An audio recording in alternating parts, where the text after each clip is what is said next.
আসসালামু আলাইকুম। আমি মোহাম্মদ আব্দুল হামিদ, সহকারী শিক্ষক, প্রেমতলী শুক্লাশিয়া উচ্চ বিদ্যালয়, প্রেমতলী গোদাগাড়ি, রাজশাহী। আমি আজকে অষ্টম শ্রেণীর ইসলাম শিক্ষা বিষয়ের তৃতীয় অধ্যায় থেকে পড়াশোনা শুরু করব এবং এই ক্লাসটাই আজকের বিষয় হচ্ছে আল কোরআন এবং হাদিস। আমরা আজকে যে বিষয়টি নিয়ে পড়াশোনা করছি, তৃতীয় অধ্যায়, অষ্টম শ্রেণী, আল কোরআন এবং হাদিস। আল কোরআন ও হাদিস।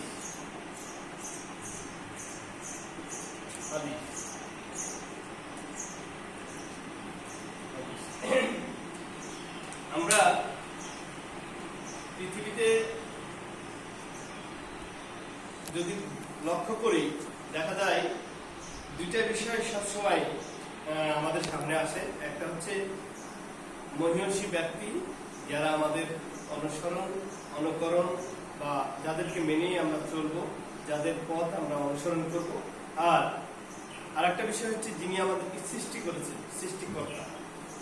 এই সৃষ্টিকর্তা যিনি সৃষ্টি করেছেন আর যাকে আমরা অনুসরণ করবো, এই দুটো বিষয় যদি আমরা লক্ষ্য করি, তাহলে দেখা যাবে আল কোরআনকে যদি আমরা ডেফিনেশন দিই, আল কোরআন হচ্ছে আল্লাহ রাব্বুল আলামিন, আল্লাহ। আর আল হাদিস হচ্ছে মুহাম্মদ সাল্লাল্লাহু আলাইহি ওয়াসাল্লাম, মুহাম্মদ সাল্লাল্লাহু আলাইহি ওয়াসাল্লাম। দুটো বিষয় আমরা পেয়েছি। এখন আল কোরআন এবং আল হাদিস, এই দুটো বিষয় যদি আলাদাভাবে দেখি, কোনটা কি জিনিস, আল কোরআনটাই বা কি আর আল হাদিসটাই বা কি। আল কোরআনটা হচ্ছে এই আল্লাহ রাব্বুল আলামিন দীর্ঘ 23 বছরে হযরত মুহাম্মদ সাল্লাল্লাহু আলাইহি ওয়াসাল্লামের উপরে তার যে বাণী নাজিল করেছেন পৃথিবীর মাঝে। আমরা যদি দেখি 6666টা আয়াত, 30টা পারা বা খণ্ড আকারে, 14টি সিজদা সম্বলিত যে আল কোরআন, ঐশী বাণী, ঐশী গ্রন্থ আল্লাহ রাব্বুল আলামিন মুহাম্মদ রাসূলুল্লাহ সাল্লাল্লাহু আলাইহি ওয়াসাল্লামের উপরে নাযিল করেছেন। এটাই হচ্ছে আল কোরআন। আর আল হাদিস হচ্ছে মুহাম্মদ সাল্লাল্লাহু আলাইহি ওয়াসাল্লাম তার দীর্ঘ 63 বছরের জিন্দেগিতে তিনি যা বলেছেন, যা করেছেন, যা ইশারা ইঙ্গিত মূলত সম্মতি দিয়েছেন, মূলত এগুলোকেই আমরা আল হাদিস বলছি। এখন দেখা যাচ্ছে আমাদের এই আলোচনায় আল কোরআন অত্যন্ত নির্ধারিত, অত্যন্ত জালিকাল কিতাব। আল্লাহ রাব্বুল আলামিন সূরা আল বাকারায় বলছে জালিকাল কিতাব লা রাইবা ফি। বাকারায়, সূরা আল বাকারায় আল্লাহ রাব্বুল আলামিন বলছেন যে জালিকাল কিতাব লা রাইবা ফি, এটা এমনই একটা বই, এমনই একটা গ্রন্থ, এমনই একটা কিতাব যাতে সন্দেহের কোনো অবকাশ নাই। সন্দেহ হতে পারে এরকম কোনো চান্সই নাই, কোনো সুযোগই নেই। এখানে বিষয়টা খুব পরিষ্কার। পক্ষান্তরে আমরা আরেকটা বিষয় যেটা একসঙ্গে নিয়েছি, আল হাদিস, এটাকে যদি লক্ষ্য করি, মুহাম্মদ রাসূলুল্লাহ সাল্লাল্লাহু আলাইহি ওয়াসাল্লাম যার উপরে, এই ব্যক্তির উপরে এই আল কোরআনকে আল্লাহ রাব্বুল আলামিন পাঠিয়েছেন, এই আল কোরআন যার উপরে এসে আপতিত হয়েছে, এই ব্যক্তিটাই হচ্ছে মুহাম্মদ সাল্লাল্লাহু আলাইহি ওয়াসাল্লাম। সুতরাং তিনিও অত্যন্ত আল কোরআন এবং আল্লাহর সাথে একেবারে অত্যন্ত নিবিড় ভাবে একবার জড়িয়ে আছেন। দেখা যাচ্ছে মুহাম্মদ সাল্লাল্লাহু আলাইহি ওয়াসাল্লামকে যদি আল্লাহ রাব্বুল আলামিন না সৃষ্টি করতেন, তাহলে আল কোরআন তিনি হয়তোবা রচনা করতেন না।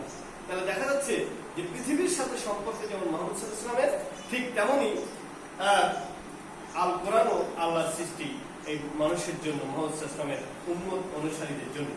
দেখা যাচ্ছে আমরা যদি দেখি, আল কোরআনটা এমনই একটা কিতাব যেখানে হক এবং বাতিল, সত্য এবং মিথ্যা, যেখানে হারাম এবং হালাল, যেখানে আল ইবাদত এবং ইবাদত বহির্ভূত বিষয়গুলো, প্রত্যেকটা বিষয়ই অত্যন্ত সুদৃঢ়ভাবে, সুন্দরভাবে রচনা করা হয়েছে। আমরা দেখেছি যে একটা মানুষ যদি আল কোরআনকে অনুসরণ করে, তাহলে সে সহজে হক এবং বাতিলকে আলাদা করতে পারে, সে সহজেই সত্য মিথ্যাকে আলাদা করতে পারে, সে সহজেই ভালো মন্দকে আলাদা করতে পারে, সে সহজেই আল কোরআনের অনুসরণ করে নিজের জীবনকে সুন্দরভাবে পরিচালিত করতে পারে। আর এই আল কোরআন কার উপরে নাযিল করা হয়েছে? হযরত মুহাম্মদ সাল্লাল্লাহু আলাইহি ওয়াসাল্লামের উপরে নাযিল বা অবতীর্ণ করা হয়েছে। এখন আমরা এই নাযিল সম্পর্কে যদি একটু দেখি যে আল কোরআনটা কি, আমরা তখন বুঝলাম যে যে আল কোরআন কি, প্রথম প্রশ্ন আল কোরআন কি, দ্বিতীয় প্রশ্ন আল হাদিস কি। আমরা যদি দেখি যে কোরআন কি, ক নম্বর প্রশ্ন কোরআন আসলে কি। ক নম্বর প্রশ্ন আমরা যদি দেখি ছোট আকারে, সংক্ষিপ্ত আকারে, আল হাদিসটা কি, হাদিস কি। এখন এটা আমরা যদি বিশ্লেষণ করি যে আল কোরআনটা হচ্ছে আল্লাহ রাব্বুল আলামিনের বিষয়, আর হাদিসটা হচ্ছে মুহাম্মদ সাল্লাল্লাহু আলাইহি ওয়াসাল্লামের বিষয়। তাহলে আল কোরআন হচ্ছে আল্লাহর বাণী, আর আল হাদিস হচ্ছে মুহাম্মদ সাল্লাল্লাহু আলাইহি ওয়াসাল্লামের বাণী। বাণী মানে কথা, বাণী মানে কথোপকথন, হ্যাঁ, বাণী মানে কথা। তাহলে মুহাম্মদ সাল্লাল্লাহু আলাইহি ওয়াসাল্লামের কথা যেটা, সেটা হচ্ছে আল হাদিস, আল্লাহর কথা যেটা, সেটা হচ্ছে আল কোরআন। এখন আল্লাহ রাব্বুল আলামিন কথা বললেন দীর্ঘ 23 বছর ধরে বিভিন্ন সময়ে বিভিন্ন বিষয়ে মানুষের ভালোর জন্য, আর এই মানুষকে পথ দেখাবে মুহাম্মদ সাল্লাল্লাহু আলাইহি ওয়াসাল্লাম। তারই উপরই তিনি দীর্ঘ 23 বছর ধরে হীরা গুহার মধ্যে যখন হযরত মুহাম্মদ সাল্লাল্লাহু আলাইহি ওয়াসাল্লাম 40 বছর বয়সে যখন তিনি ধ্যানমগ্ন হলেন, নবুয়ত প্রাপ্ত হওয়ার জন্য তিনি যখন ওই জায়গায় নিপতিত হলেন আল্লাহরই ইশারায়, আল্লাহরই নির্দেশে, আল্লাহরই ফেরেশতাদের দিক নির্দেশনায়, তখনই এই আল কোরআন নাজিল হওয়া শুরু হল। এখানে যে বিষয়টা দাঁড়িয়েছে যে আল কোরআনকে পৃথিবীতে নিয়ে আসার জন্য মুহাম্মদ সাল্লাল্লাহু আলাইহি ওয়াসাল্লামকে সেই বাল্যকাল পেরিয়ে, কৈশোর পেরিয়ে, যৌবনে আসার পরেও তাকে বার্ধক্যের কাছে যাওয়ার আশেপাশের সময়ে তাকে এই সময়টা উপনীত হতে হয়েছে, এবং এতদিন সময় তাকে মানে এই সময়টা তাকে দীর্ঘ সময় 40 বছর পর্যন্ত তাকে অপেক্ষা করা লেগেছে বা অপেক্ষার প্রয়োজন হয়েছে। সুতরাং আল কোরআন একটা বিশাল বিষয় এবং অত্যন্ত গুরুত্বপূর্ণ মানব সমাজের জন্য, মহানবী হযরত মুহাম্মদ সাল্লাল্লাহু আলাইহি ওয়াসাল্লামের অনুসারীদের জন্য, উম্মতের জন্য, এতে কোনোই সন্দেহের অবকাশ নাই। আল কোরআনে কোনো বিষয়ই দাড়ি, কমা, নুক্তা, ফোঁটা, পেশ, জের, জবর, কোথাও কোনো ধরনের কোনো সুযোগ নাই যেখানে কোনো ভুল আছে। সুতরাং এটা অকাট্য এবং নির্ভুল। এটাই মেনে আমরা সামনের দিকে আগাবো, সামনের দিকে আলোচনা করবো। এখানে দেখা যাচ্ছে আল হাদিস। হাদিস যেটা আছে আল কোরআনের পরে, আমরা আল কোরআন সম্পর্কে মোটামুটি জানলাম যে এটা নির্ভুল একটা গ্রন্থ, এটা মানব জাতির জন্য অত্যন্ত গুরুত্বপূর্ণ, তার জীবন ও জীবিকার জন্য, আর তার চলার পথের সঙ্গী হিসেবে এটা অত্যন্ত জরুরি। এবং মুহাম্মদ সাল্লাল্লাহু আলাইহি ওয়াসাল্লামের উপর এটা নাযিল হয়েছে। আমরা যদি মুহাম্মদ সাল্লাল্লাহু আলাইহি ওয়াসাল্লামকে অনুসরণ করি তাহলে আল কোরআনকে আমাদের মানা হবে, এটাকে মেনে চলা হবে। মুহাম্মদ সাল্লাল্লাহু আলাইহি ওয়াসাল্লাম হচ্ছে আল্লাহর প্রেরিত সেই বান্দা যাকে সৃষ্টি করা না হলে এই আসমান এবং জমিন, হ্যাঁ, আকাশ এবং বাতাস, এই বৃহৎ সমুদ্র, নদী, নালা, কোনো কিছুই সৃষ্টি করা হতো না। যাকে সৃষ্টি না করা হলে, হ্যাঁ, সাগর, মহাসাগর, কোনো কিছু আল্লাহ রাব্বুল আলামিন সৃষ্টি করতেন না। তিনি হচ্ছেন মুহাম্মদুর রাসূলুল্লাহ সাল্লাল্লাহু আলাইহি ওয়াসাল্লাম, তার অত্যন্ত বোজম ফ্রেন্ড, ইংলিশে বলা হয় বোজম ফ্রেন্ড, অর্থাৎ অন্তরঙ্গ বন্ধু, তার অত্যন্ত প্রিয় পাত্র। যা এত নবী রাসূল, আমরা জানি লক্ষ লক্ষ আম্বিয়া, পয়গম্বর, নবী রাসূল পৃথিবীর মাঝে এসেছেন, কিন্তু সবারই চাইতে বেশি ভালোবেসেছেন তিনি এই মুহাম্মদ রাসূলুল্লাহ সাল্লাল্লাহু আলাইহি ওয়াসাল্লাম, এই নবীকে, এই রাসূলকে। আমরা জানি সর্বপ্রথমে আদম আলাইহিস সালামের আগে প্রথমে তাকে সৃষ্টি করা হয়েছে, এবং আদম আলাইহিস সালাম এবং মুহাম্মদ সাল্লাল্লাহু আলাইহি ওয়াসাল্লামের শেষ নবুয়ত প্রাপ্তি, তারপরে আর কোনো নবী বা রাসূল আসবেন। এখানে আমরা যে জিনিস লক্ষ্য করছি সেটা হলো এই মুহাম্মদ সাল্লাল্লাহু আলাইহি ওয়াসাল্লাম হাদিস বলতে আসলে কি বুঝছি আমরা? হাদিস হচ্ছে এই, যেটা মুহাম্মদ সাল্লাল্লাহু আলাইহি ওয়াসাল্লাম তার 63 বছরের জিন্দেগিতে 570 সালে তিনি যখন জন্মগ্রহণ করলেন হিজরি, এই 570 পর থেকে 63 বছর তার জিন্দেগি যতদিন তিনি বেঁচে ছিলেন, এই সময়টাই তার কথা, তার কাজ, তার মনোসম্মতি, এই বিষয়গুলো কে আমরা মূলত হাদিস বলছি। এই হাদিসগুলোকে মোটামুটি আমরা 2-3টা ভাগে ভাগ করি, যেমন কওলি, ফেলি, তাকরিরি। কওলি বলতে রাসূল যে কথাগুলো তার সাহাবী, তার অনুসারী, তার অনুসারীদের সামনে যে বর্ণনা দিয়েছেন, ব্যাখ্যা দিয়েছেন, কোন বিষয়ে আলোচনা করেছেন, পরামর্শ দিয়েছেন, এগুলাই হচ্ছে কওলি হাদিস। আর ফেলি হাদিসটা কি? তিনি যখন কারোর সাথে কোনো কথাও বলেননি, কাউকে কোনো বিষয়ে ইঙ্গিত দেননি, কাউকে কোনো বিষয় লক্ষ্য করেননি, কিন্তু তিনি কাজ করছেন তার শরীর দিয়ে, হতে পারে সেটা হাত দিয়ে, হতে পারে সেটা পা দিয়ে, হ্যাঁ, তিনি যখন কোনো কাজ করেছেন, এই কাজটা সম্পর্কে আমরা হাদিসের বইয়ের মধ্যে, গ্রন্থের মধ্যে, যেমন মিসকাত শরীফ, যেমন বুখারী শরীফ, যেমন নাসাই শরীফ, যেমন আবু দাউদ শরীফ, তিরমিজি শরীফ, এই গ্রন্থগুলোর ভিতরে তার কাজের যে বর্ণনাটা পাই, তিনি তার শরীরের শক্তি, তার শরীরের ঘাম বের করে যে কাজগুলো করেছেন, এই বর্ণনাগুলো যেটা আসছে, এগুলো মূলত হাদিস। তাহলে হাদিসের মধ্যে যে ভাগগুলো হচ্ছে, একটা কওলি, তিনি কথা বলেছেন, একটা ফেইলি, তিনি কাজ করেছেন, এবং আরেকটা তাকরিরি, তিনি ইশারা দিয়েছেন। তার তাকরিরিটা কি? দেখা যাচ্ছে যে কোনো সাহাবী তার সাথী আসে তার নিকটে আসে বলেছেন, ইয়া রাসূলুল্লাহ, আমি একটা বিষয়ে খুব সমস্যা পড়েছি, এটার একটা বর্ণনা দেন বা এটার একটা ফায়সালা দেন বা এটার একটা সমাধান দেন। রাসূল তখন দেখা যাচ্ছে অন্য চিন্তায় আছেন বা অন্য বিষয়ে চিন্তা ভাবনা করছেন। এই সময় তিনি কোনো কথাই বলছেন না, তিনি কোনো কাজও করছেন না, কিন্তু তিনি মানে কোনো কথাও বলছেন না, কাজও করছেন না, কথাও বলছেন না। তাহলে সেটা কওলি হাদিসও না, ফেলি হাদিসও না। কওলি হলে কথা বলবেন, ফেলি হলে কাজ করবেন। তাহলে কওলিও না, ফেলিও না, তাহলে এটা কোন হাদিস? এই হাদিস সেটা তিনি এই সময় যে কাজটা করেছেন, তিনি যেহেতু নিশ্চুপ অবস্থায় ধ্যানমগ্ন আছেন, তাকে এসে যখন প্রশ্ন করে বসেছেন কোন সাহাবী, তখন তিনি ইশারা দিয়েছেন, ভয়ে বসতে বলেছেন ইশারা দিয়ে, হাতের ইশারায়, কথা বলেননি, কাজও করেননি, কিন্তু ইশারা দিয়েছেন। তাহলে এই ইশারা বসতে বলেছেন বা যেতে বলেছেন বা আবার পরবর্তীতে আসতে বলেছেন, তাতে এই ইশারা ইঙ্গিত, অর্থাৎ এটা একটা মৌন সম্মতি, মনের সম্মতি, যেটাকে আমরা বলি মৌন সম্মতি। এই মৌন সম্মতি জিনিসটাই হচ্ছে তাকরিরি। তাই মূলত তিন ভাবে আমরা হাদিসটাকে পাই। রাসূলের জিন্দেগিতে তিনি যতদিন বেঁচে ছিলেন, এই সময়টাই এক সময় হচ্ছে তার কথা তিনি বর্ণনা দিয়েছেন, হয়তো নামাজ শেষে তার সাহাবীদের সাথে বা কোনো মিটিং করেছেন, ইসলাম এবং আল কোরআনের অগ্রযাত্রার জন্য, এটাকে প্রচারের জন্য, বা তার যে কোনো বিষয়ে তিনি বিপদ আপদ, যুদ্ধ বিগ্রহ যখন লাগবে তার আগে বিভিন্ন বিষয়ে তিনি আলোচনা করেছেন। যে বদরের যুদ্ধ আছে, উহুদের যুদ্ধ আছে, যে ইসলাম ইতিহাসে গুরুত্বপূর্ণ যে যুদ্ধগুলো রাসূল যখন বর্ণনা দিয়েছেন, এর বিষয়ে এর আগে প্রারম্ভে যখন গুরুত্বপূর্ণ কোনো মিটিং করেছেন, এই বিষয়গুলোকে তিনি তার সাহাবাদের সাথে কখন কোনটা কি বিষয় করলে আমরা এই যুদ্ধে জয়লাভ হতে পারবো, যখন তিনি বলেছেন, এগুলো হচ্ছে ফেলি হাদিস, বর্ণনা দিয়েছেন, কথা বলেছেন।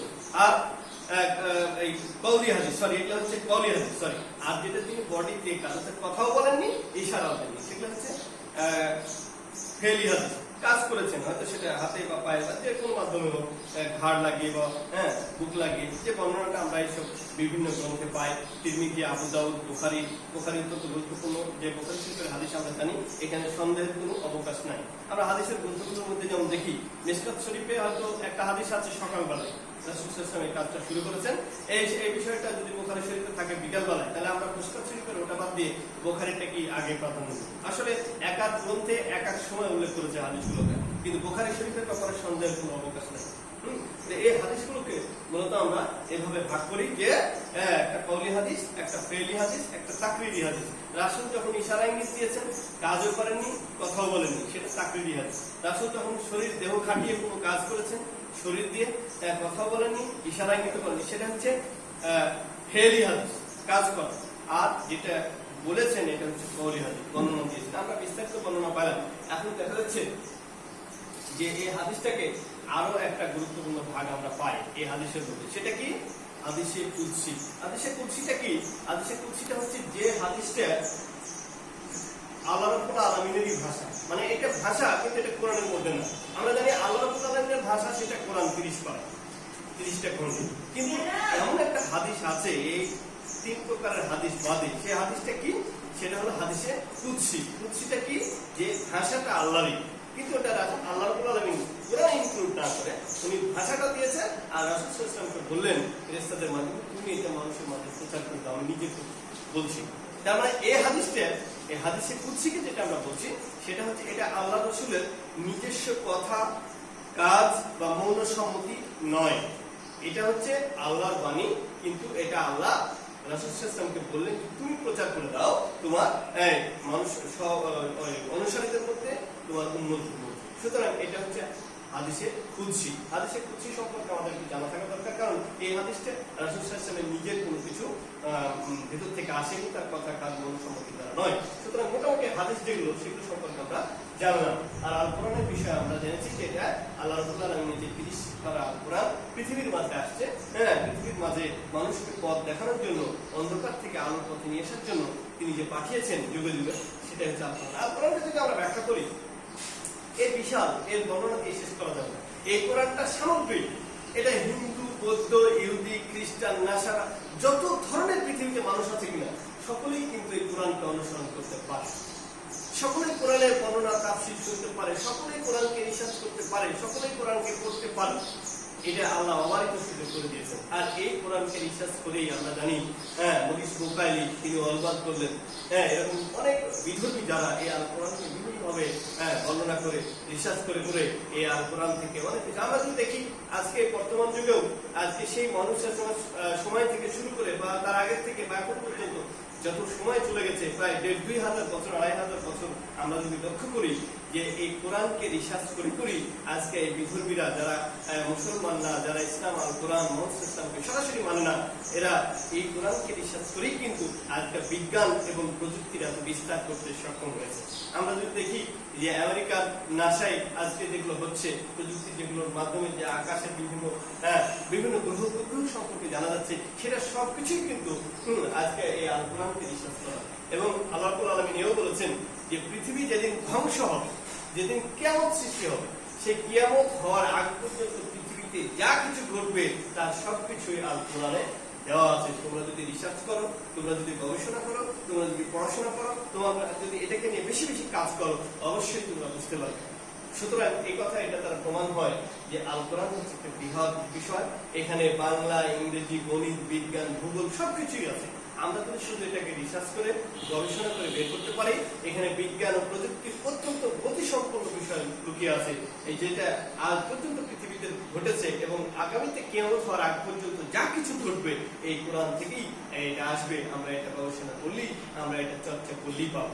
সুতরাং কোরআন এবং হাদিস সম্পর্কে মোটামুটি একটা ধারণা আমরা পেলাম। এখন এরপরে যে জিনিসটা আসছে যে কোরআনটা মূলত আমরা যদি বলি যে কোরআনটা কোথায় সবসময় সংরক্ষিত থাকে। কোরআন লাউহুল মাহফুজ, আকাশের প্রথম যে আসমান, এর প্রথম সপ্তম 7টা আসমান আছে। এই আসমানের প্রথম আসমানের পরেই একটা নির্ধারিত জায়গা আছে। এই জায়গায় নাম হচ্ছে লাউহুল মাহফুজ বা সংরক্ষিত ফলক। লাউহুল মাহফুজ শব্দটা হলো আরবি শব্দ, এর অর্থ হচ্ছে বাংলা হচ্ছে সংরক্ষিত ফলক। এই সংরক্ষিত ফলক বা নির্দিষ্ট একটা জায়গা, সেখানে আল কোরআন তৈরি থেকে সৃষ্টি থেকে আজ পর্যন্ত এই আল কোরআন সংরক্ষিত আছে। আল কোরআন যে সংরক্ষিত থাকে তার একটা নির্দিষ্ট প্রমাণ আমি তোমাদের সামনে ছোট্ট একটা ঘটনা দিয়ে বলছি। দেখো যে আমি জানি এই ঘটনাটা, আমি তখন ভার্সিটি স্টুডেন্ট, ওই অবস্থায় দেখলাম 2000 সালের দিকের ঘটনা। এটা দেখা যাচ্ছে যে ঘটনাটা মরক্কো দেশে হয়েছিল। তারা বেশ কয়েকটা ছিল পুলিশ অফিসার, তারা সবাই বিধর্মী, অর্থাৎ কেউ ইহুদি, কেউ খ্রিস্টান, একজন মাত্র মুসলিম অফিসার ছিল। সেই অফিসারকে নিয়ে তারা একটা 5 স্টার হোটেল সমুদ্রের পাশে তারা দাঁড়িয়েছিল এবং 5 স্টারের উপরে একটা নর্তকীদের নিয়ে তারা একটা গোপনে একটা করেছিল, কিন্তু মুসলমান ওই অফিসারকে জানায়নি। তো তারা দাওয়াত দিয়েছে যে অমুক দিন অমুক জায়গায় 5 স্টার হোটেলের 5ম তলায় আমাদের একটা অনুষ্ঠান আছে, কিন্তু এটা করবে এই অনুষ্ঠান সম্পর্কে মুসলমান তাকে কিছুই জানায়নি। মুসলমান ওই অফিসারটা যখন আসলো, আসা দেখছে যে ওই বলরুমের ভিতরে যেখানে ড্যান্স হয়, নর্তকীরা নাচে, ওই জায়গায় সকলেই নাচছে, আর ইহুদি, খ্রিস্টান এবং ওই যে অফিসারগুলো আছে এরা কোরআন শরীফের পাতাগুলোকে ছিঁড়ছে আর ওই নর্তকীদের সামনে ফেলে দিচ্ছে পায়ের নিচে। নাউযুবিল্লাহ, আল্লাহ মাফ করুন। ওই অবস্থায় ওই মুহূর্তে ওই মুসলমান অফিসারটা যাচ্ছে, যে ওই অনুষ্ঠানে বসছে, দেখছে এই অবস্থা চলছে। সে ভাবতেই পারেনি যে এরকম একটা কাজে তাকে দাওয়াত করেছে তার এই সহকর্মী সাথী যারা চাকরি করে একসঙ্গে, এই ধরনের একটা কাজ করবে। জয় সৌভাগ কি হচ্ছে, ওই মুহূর্তে সে আল্লাহু আকবার জোরে চিৎকার দিয়ে ধ্বনি দিয়ে বলছে, আজকে এই মুহূর্তে এক্ষুনি এখানে একটা বালা বা বড় ধরনের একটা গজব একটা আল্লাহর পক্ষ থেকে আসবে এখানে যে কাজ করছে, এই বলে সে জোর দিয়েছে।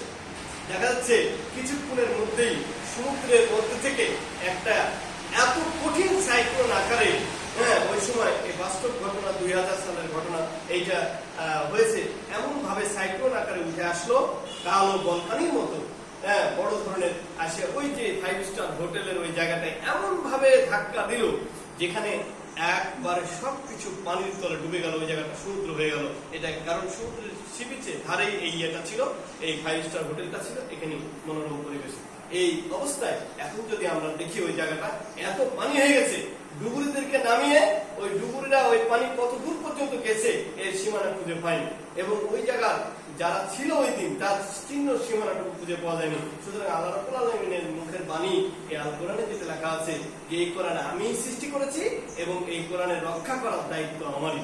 সুতরাং এই আল কোরআনের সাথে যদি কেউ খারাপ আচরণ করে, না বুঝে, ভুল বুঝে, বা তাদের নিজের ধর্ম বা ধর্মীয় গ্রন্থকে, বিধানকে বেশি অগ্রাধিকার দিয়ে সামনের দিকে নিয়ে কোরআনকে পিছনে মনে করে যদি এরকম খারাপ আচরণ করে, তার উজ্জ্বল দৃষ্টান্ত উদাহরণ হলো এই ঘটনাটা 2000 সাল।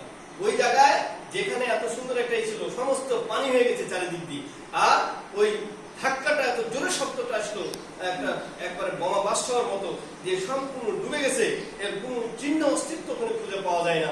আর দেখা যাচ্ছে যে ওই জায়গায় ওই অনেক পানি হয়ে গেছে, ডুবুরিরা সেখানে খোঁজ করে কোনো কিছু পাওয়া যায়নি, পাইনি। তো দেখা যাচ্ছে যে আল্লাহ রাব্বুল আলামিন এভাবেই আল কোরআনকে কি করবেন, সংরক্ষণ করবেন। এই হচ্ছে আল কোরআন এবং আল হাদিস। আমরা শিক্ষার্থী বন্ধুরা আল কোরআন এবং আল হাদিস সম্পর্কে জানছিলাম, মোটামুটি অনেক কিছু জেনেছি। এখন আল কোরআন এবং আল হাদিসের বিষয়ে যেটা আছে, রাসূল সাল্লাল্লাহু আলাইহি ওয়াসাল্লামের জিন্দেগি এবং কোরআন হচ্ছে আল্লাহ রাব্বুল আলামিনের বাণী, মোটামুটি আমরা জেনেছি। আগামীতে আমরা ইনশাআল্লাহ এই কোরআন মাজিদের পরিচয়ে তার যে নামগুলো, ফুরকান, হেদায়া, রাহমা, জিকির সম্পর্কে জানবো এবং তাজবিদ, আল কোরআনকে কিভাবে সুন্দরভাবে নির্ভুলভাবে পড়া যায়, এই সিস্টেমগুলো, পদ্ধতিগুলো, তাজবিদ সম্পর্কে আমরা জানবো। আজ এই পর্যন্তই। আগামী দিন আমরা তাজবিদ অধ্যায় থেকে পড়াশোনা করতে চাই। ভালো করে দেখবো। আসসালামু আলাইকুম, খুদা হাফেজ, আল্লাহ হাফেজ।